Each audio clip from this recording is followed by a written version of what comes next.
Salut à tous, c'est Tiba, j'espère que vous allez bien. Aujourd'hui on se retrouve pour une nouvelle vidéo Clash of Clans très spéciale, puisqu'aujourd'hui je vais vous présenter les différents sites et applications qui pourront vous aider pour votre expérience sur Clash of Clans.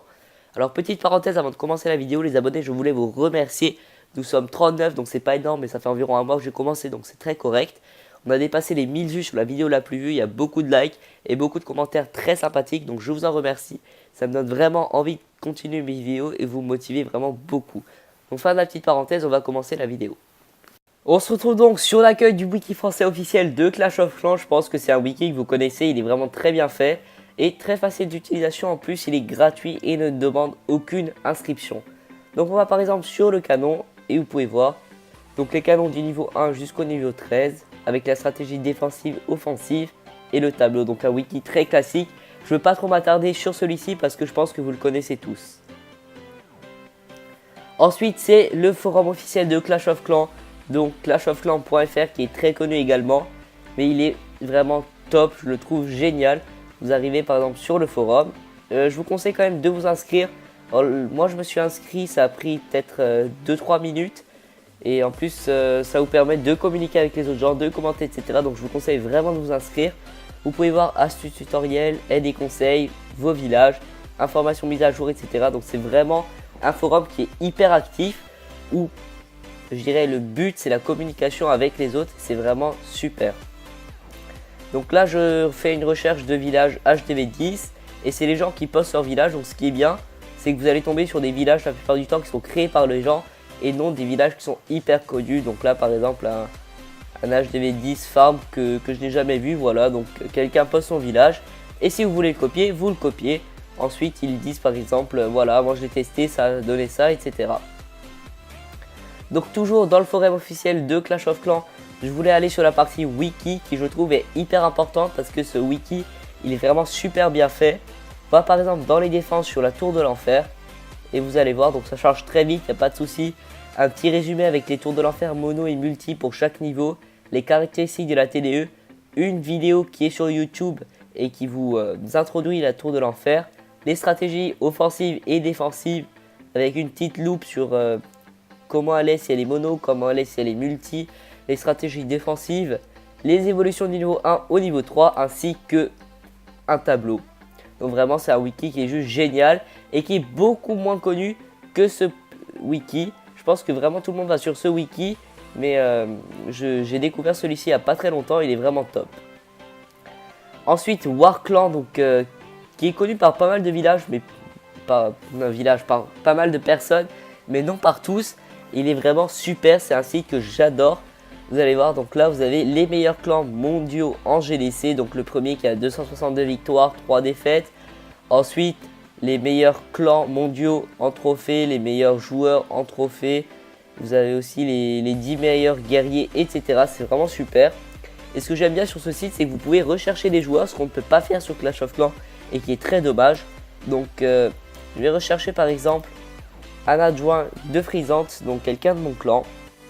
Tout simplement parce que des JB il y en a plein, tandis que des Noxos il y en a très peu. Donc je pense voilà, on l'a trouvé directement. Alors le seul truc c'est que ça retarde un peu, vous voyez. Donc là il est absolument pas master, il est cristal. Mais bon, au moins on a trouvé le joueur avec les niveaux de ses héros, donc ça retarde un peu. Je crois qu'il a héros 15 en ce moment, il a déjà Molos 2, Golem 4. Mais bon, enfin vous pouvez voir quand même qu'on a trouvé la personne. Et c'est surtout bien pour retrouver le joueur si par exemple vous l'avez perdu en quelque sorte. Vous avez quelqu'un que vous aimez bien dans le jeu, que vous avez rencontré dans le GD, etc. Vous avez fait des GDC avec lui, mais vous le trouvez plus. Et bien là vous allez sur Warclan. Vous recherchez le joueur avec son pseudo et vous allez le trouver sans problème. Ensuite on va chercher donc un clan. Alors on va rechercher mon clan, tiens. Alors faites attention lorsque vous cherchez un clan, il faut aller dans les réglages et vous faites search live. Ah ouais, par contre il faut être login. Alors le problème c'est que je me souviens plus de mon compte et j'ai pas envie de le créer maintenant parce que ça va prendre trop de temps. Enfin bref, vous faites search live et vous lancez la recherche et vous allez trouver le clan. Alors on l'a quand même trouvé sans faire search live. Donc encore une fois vous pouvez voir ça retarde un peu. On est clan niveau 5 et je crois qu'on a 35 victoires. Donc ça a vraiment rien à voir. Il y a là on a 2-3 bons mois de retard. Mais je crois que si on fait Search Live, en fait, on aura le clan comme il est actuellement. Donc là, c'était pendant notre dernier rush, donc ça remonte vraiment il y a longtemps. Et si vous faites Search Live en vous inscrivant, vous allez trouver le clan comme il est actuellement. Il y a, allez, la semaine dernière ou aujourd'hui, vous voyez. Donc vraiment, inscrivez-vous lorsque vous faites des recherches. Ensuite, un dernier site que j'ai découvert il y a très peu de temps et il est vraiment top. Donc, vous allez ici dans la langue, vous choisissez français, sinon vous n'allez rien comprendre, enfin, à moins que vous parlez anglais. Et en fait, c'est un site qui estime le nombre de ressources qu'on peut trouver selon les heures. Donc là, il est 11h46 à l'heure à laquelle je fais la vidéo. Et vous pouvez voir que le pic de ressources est plutôt pas mal. Et vers 14h, ça va être vraiment n'importe quoi. On va trouver aucune ressource. Et puis, ça va reprendre vers 20h, 21h jusqu'à à peu près midi. Donc en fait, il faut vraiment farmer de 21h à midi. Et je pense que ça, vous l'avez remarqué, le moment où on trouve le plus de ressources, c'est vers minuit et vers 9-10h du matin. Pour moi, c'est vraiment ça. Et du coup, ce site me le confirme. Donc ne surtout pas rusher, par exemple, ne boostez pas vos casernes à 14h. Parce que si vous faites une session 14h, 18h avec les casernes boostées, je vous assure que vous n'allez rien trouver du tout. Donc en plus c'est très drôle parce que vous voyez les prévisions, donc c'est vraiment comme la météo. Le loot disponible est passable en ce moment, cela va continuer pendant encore 1h22 minutes. Cependant le loot va se dégrader pour devenir terrible, le loot va rester terrible pendant à peu près 6h57 minutes. Et donc vous avez les statistiques mondiales, les joueurs en ligne, donc 2 600 000 joueurs, les joueurs hors ligne, 20 millions de joueurs, c'est vraiment super. Là vous avez vraiment plein de statistiques, donc un énorme GG à ceux qui ont créé le site. Et voilà, c'est assez sympathique à aller voir.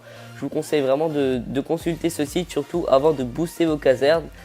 Voilà, donc farmer entre 20h et midi. Ça, c'est un conseil que je vais vous donner. Ensuite, donc les applications qu'on trouve sur smartphone. Donc on va commencer par un wiki, toujours. Et je trouve qu'il est super, ce wiki, tout simplement parce que il est hyper simple d'utilisation. Il est gratuit, il ne nécessite aucune inscription. Donc pour le nom c'est Clash Guide. Alors malheureusement c'est en anglais.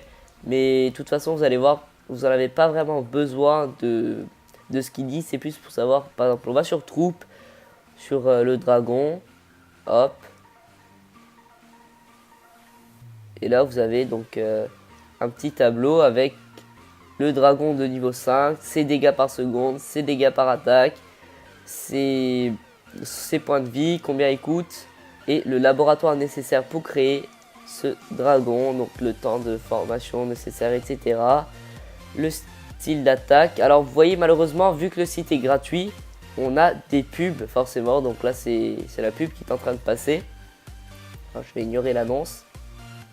Voilà, mais bon après vous allez avoir une pub par recherche, donc c'est pas non plus terrible. Donc pareil pour tous les bâtiments, vous voyez là. Donc là vous avez... des tableaux pareil, et ensuite vous pouvez aussi avoir les images, donc comment est l'hôtel de ville au niveau 1, comment est-il jusqu'au niveau 10, et on voit vraiment une très belle évolution, et j'espère que pour la ClashCon on aura un hôtel de ville de niveau 11. Voilà, donc c'est fini pour cette application. Ensuite ça va être pour celle-ci. Donc en fait ça c'est l'application sur laquelle Arsenic, voilà, donc il vous parle de COC Arsenic. Arsenic est en association avec cette application et du coup il publie des articles dessus qui sont très intéressants. Alors si vous regardez ces vidéos c'est quasiment la même chose, mais je trouve que c'est vraiment sympa quand même. Bonjour à tous et à toutes, c'est Arsenic. Voilà, il vous explique le Quid Walk, un golem cochon derrière, etc. Donc toujours avec des screens de ces vidéos, et vraiment c'est hyper bien fait. Donc il y a vraiment un énorme boulot sur ce site. Et pareil, vous avez un wiki, mais qui est moins intéressant que l'autre, je trouve. Mais malgré tout, il est en français, voilà. C'est la fin de la vidéo, j'espère que vous l'aurez apprécié. C'est vrai qu'elle est un petit peu différente de d'habitude, mais je trouve que ça touche un plus large public. C'est vrai que toutes mes vidéos sont orientées HDV 8, 9, 10, et là, ça concerne vraiment tous les HDV. Donc même si la plupart d'entre vous connaîtraient la plupart des sites, j'espère que certains en ont découvert et que vous avez apprécié la vidéo. Si c'est le cas, n'hésitez pas à mettre un pouce bleu et je vous dis à la prochaine. Ciao.